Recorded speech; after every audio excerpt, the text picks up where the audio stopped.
हो गया।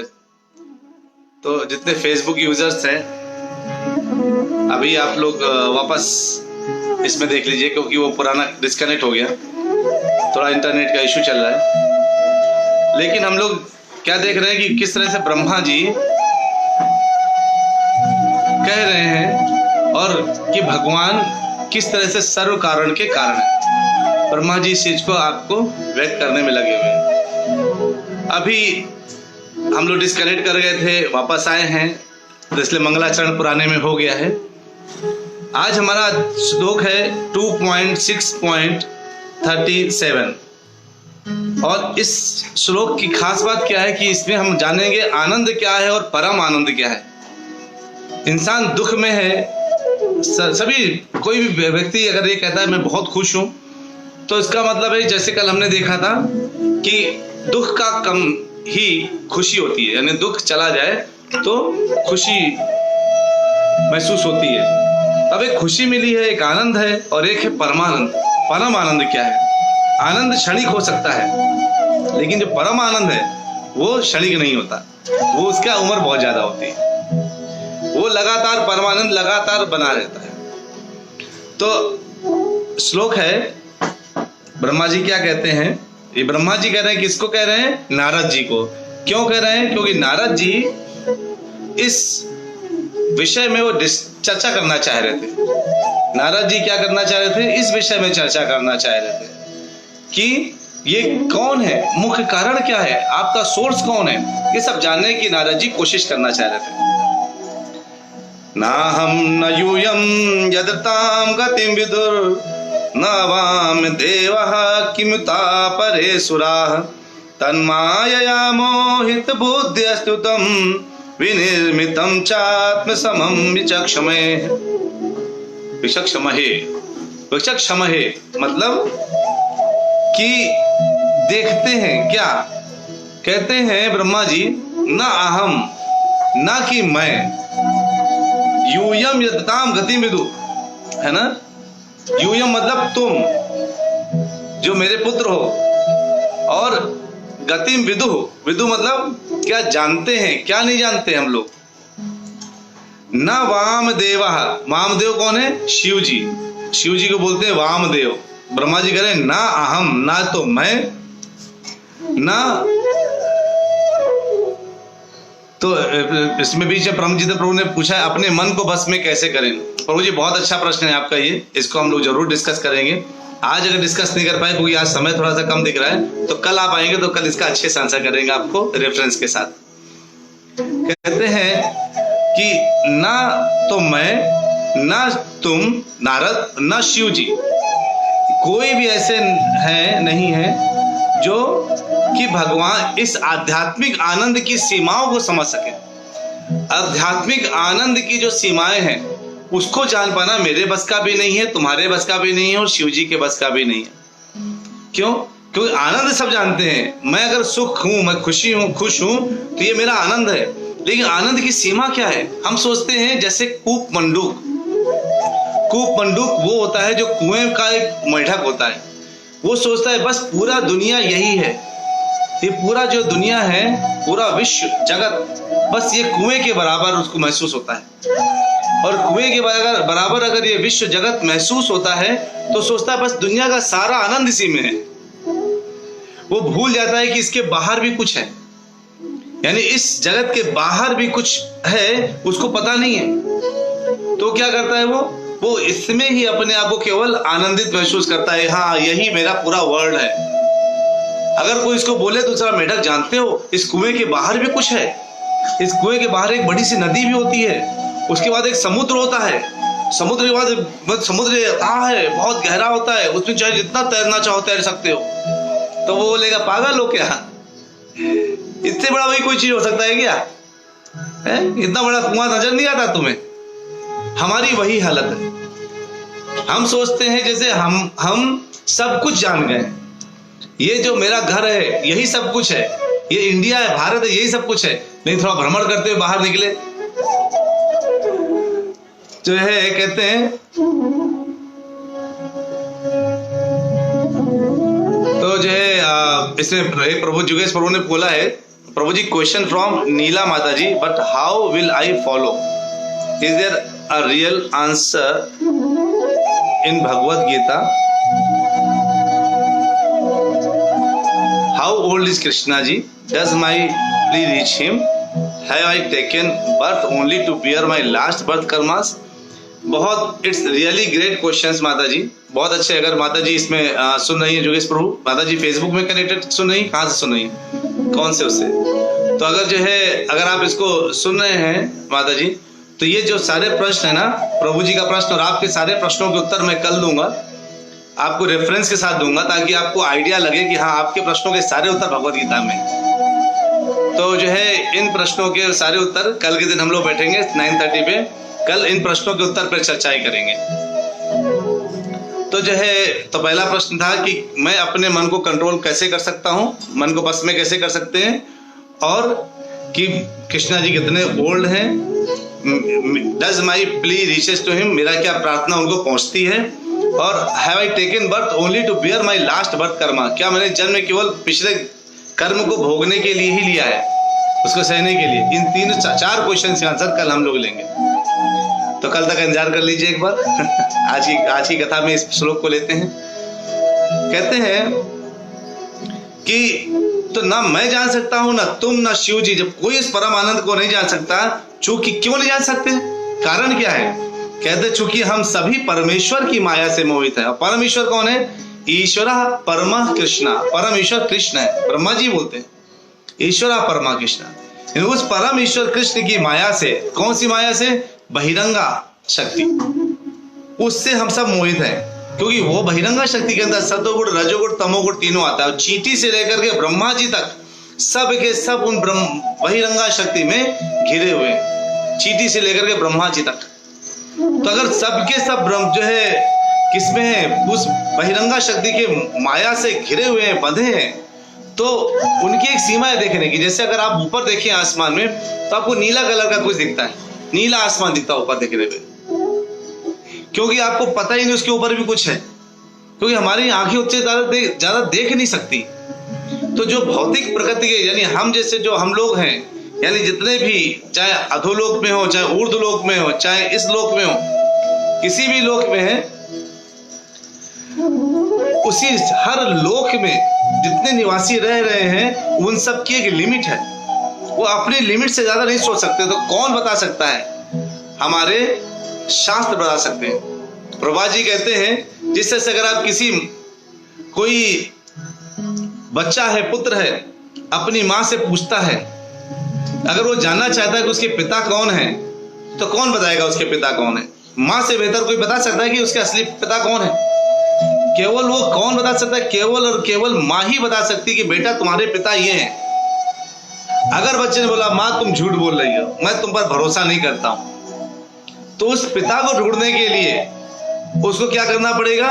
सबका अपना डीएनए लेकर के, सोचिए अगर इस उम्र के बाद ऊपर मेरे पिता होंगे, सबका लेंगे, तब भी करोड़ों लोग उसके निकलेंगे, जिसको ढूंढने के लिए उसको कई जन्म लेने पड़ जाएंगे, तब भी ढूंढ पाएगा कि नहीं पाएगा पता नहीं। इसी से गुरु और शास्त्र हमारी माँ के समान है। और जब शास्त्र बोलते हैं कि ईश्वर परमा कृष्णा सच्चिदानंद विग्रह अनादिरादिर गोविंदा सर्व कारण कारणम, अनादिरादिर यानी अनादिर आदिर, प्रारंभ के प्रारंभ कौन है? भगवान कृष्ण है। तो हमें उसको पुत्र की तरह एक्सेप्ट करना चाहिए, क्योंकि हम ढूंढने निकल गए ना, तो हम फंस के रह जाएंगे। हम शास्त्रों में शक करेंगे, अगर हम शास्त्रों में शक करेंगे, गुरु पे शक करेंगे, अगर हम लोग विश्वास नहीं करेंगे, तो हम उस जाल में फंस जाएंगे कि कौन है, नहीं ये नहीं है, ये है, नहीं ये नहीं है, ये है। हम यही पूरे टाइम करते रहेंगे। भगवत गीता में भगवान बोलते हैं, सर्वधर्मान परित्यज्य माम एकम शरणम भजा अहम त्वाम सर्व पापेभ्यो मोक्षयिष्यामि मा शुचा। तुम्हारे सारे पापों को मैं वैसे ही हर लूंगा, और तुमको बस एक काम करना है। जो भी धर्म क्या है? हिंदू, मुस्लिम, सिख, ईसाई धर्म नहीं है प्रभु जी, माता जी। धर्म यह है कि आप क्या कर्म करते हैं, उससे आपका धर्म बनता है। आप ब्राह्मण हैं, अगर आप ब्राह्मण कर्म कर रहे हैं, जब जो है हरिदास ठाकुर जी कीर्तन करते थे। हरिदास ठाकुर कौन है? कि मुस्लिम थे, कीर्तन करते थे। तो जय श्री कृष्ण चैतन्य प्रभु नित्यानंदा श्री अद्वैत गदाधर श्रीवास आदि। तो अद्वैत आचार्य जो है वो क्या करते थे? अद्वैत आचार्य उनको कहते थे तुम सारे ब्राह्मणों को दीक्षा दे सकते हो, यानी कर्म से वो ब्राह्मण बने, ना कि अपने धर्म क्या जो हम लोगों ने बना लिए, तुम मुस्लिम हो, तुम हिंदू हो, तुम सिख हो, तुम ईसाई हो। लेकिन असली में जो धर्म है वो क्या है? हम क्या कर्म करते हैं उससे धर्म बनता है। और हमारा धर्म क्या है? भगवान की सेवा करना, भगवान का प्रचार करना।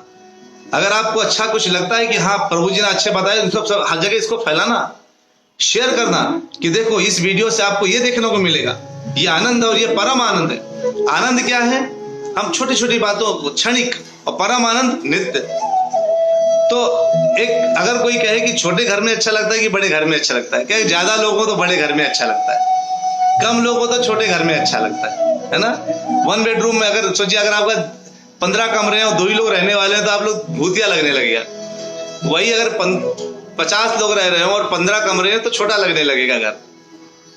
उसी ढंग से जो है, जो आध्यात्म है उसको बोलते हैं त्रिभूति, और जो यानी त्रिपाद, और जो है जो भौतिक अंश है वो है एक पाद। मतलब 25% जो टोटल सब कुछ जितना है उसका 25% में भौतिक जगत बना है और 75% में आध्यात्मिक जगत बना है, और वहां लोग भी ज्यादा हैं और आनंद भी ज्यादा है। अगर लोग भी ज्यादा हैं, आनंद भी ज्यादा है, तो किधर आनंद मिलेगा? ज्यादा ज्यादा प्राप्त कहां पर होगा? आध्यात्मिक जगत में, जहां लोग हैं।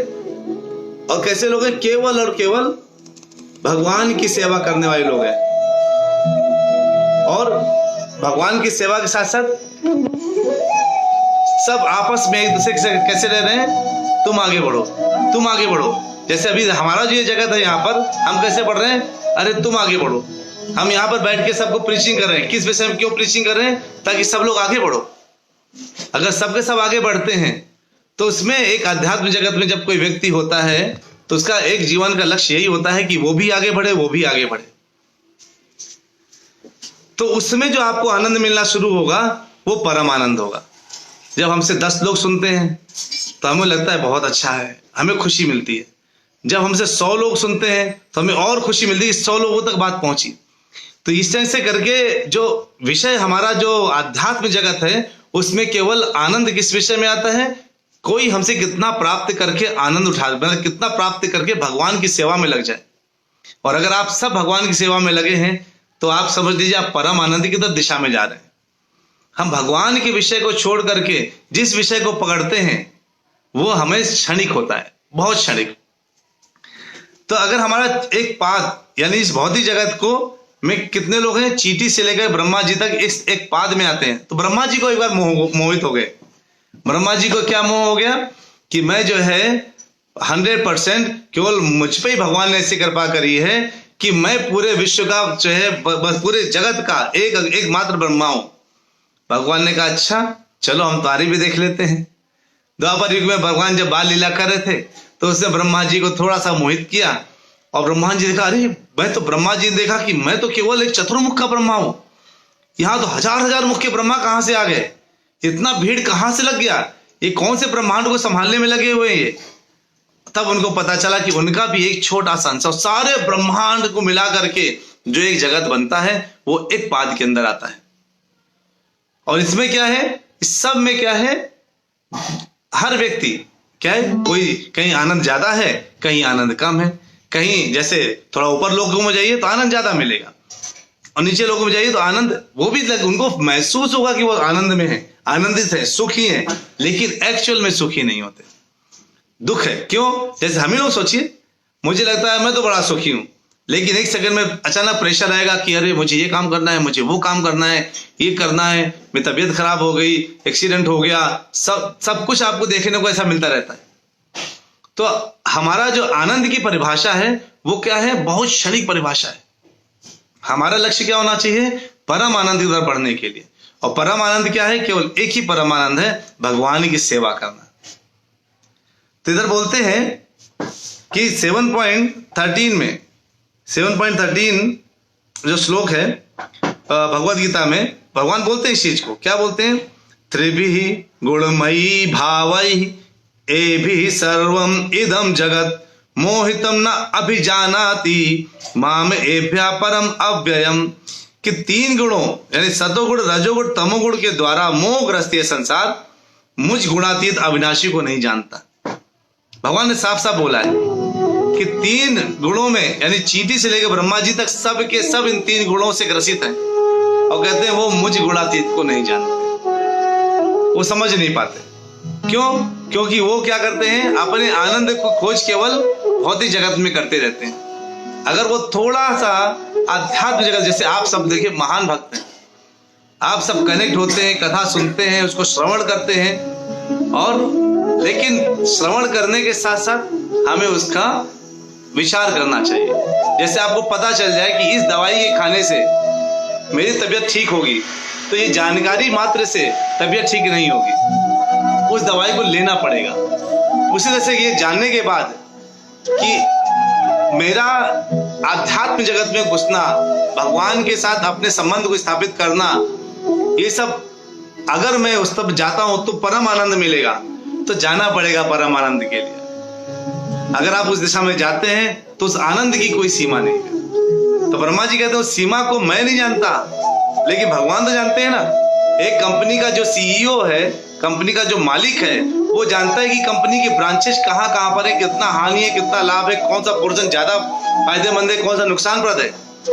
तो भगवान क्या है? इस कंपनी के सीईओ हैं पूरे जगत के, और जितने बाकी देवी देवता है वो क्या है? उस जगत में केवल उनके इशारों पर काम करते हैं। पवन देव पवन देते हैं, उनका एक काम है पवन मेंटेन करके रखना है ना।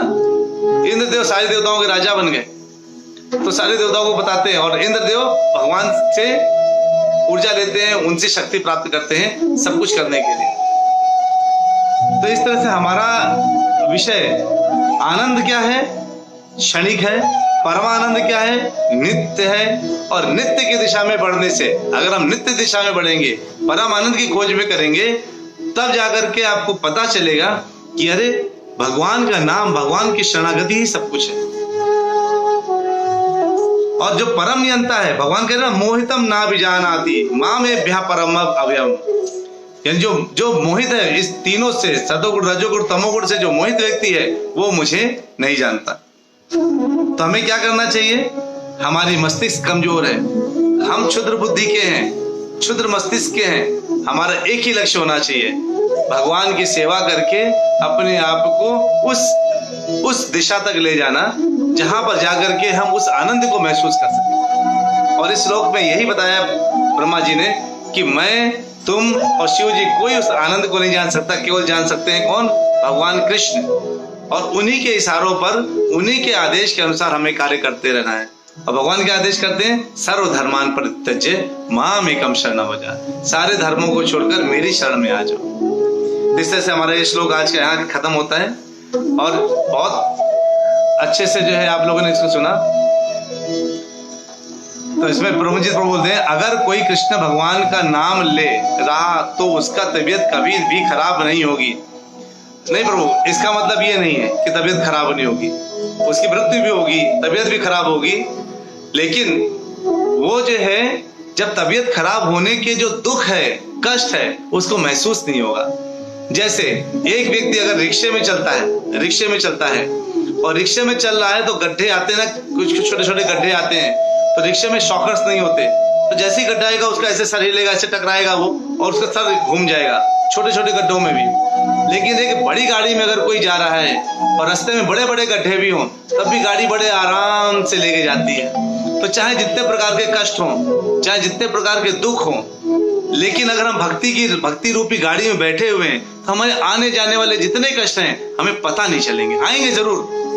भगवान ये नहीं कहते तुम्हारी तबीयत नहीं खराब होगी, भगवान कहते तुम्हें आएंगे, कष्ट जरूर आएंगे, क्योंकि तुम जहां पर हो वहां कष्ट होंगे, लेकिन कष्ट पता नहीं चलेंगे। तुम्हें गड्ढे आएंगे लेकिन बड़ी आराम से, ऐसा लगेगा जैसे कुछ था ही नहीं, अरे कष्ट आए और चले गए। तो इसलिए हम कष्टों से नहीं बच सकते। बच किससे सकते हैं? उससे होने वाले ताप से बच सकते हैं।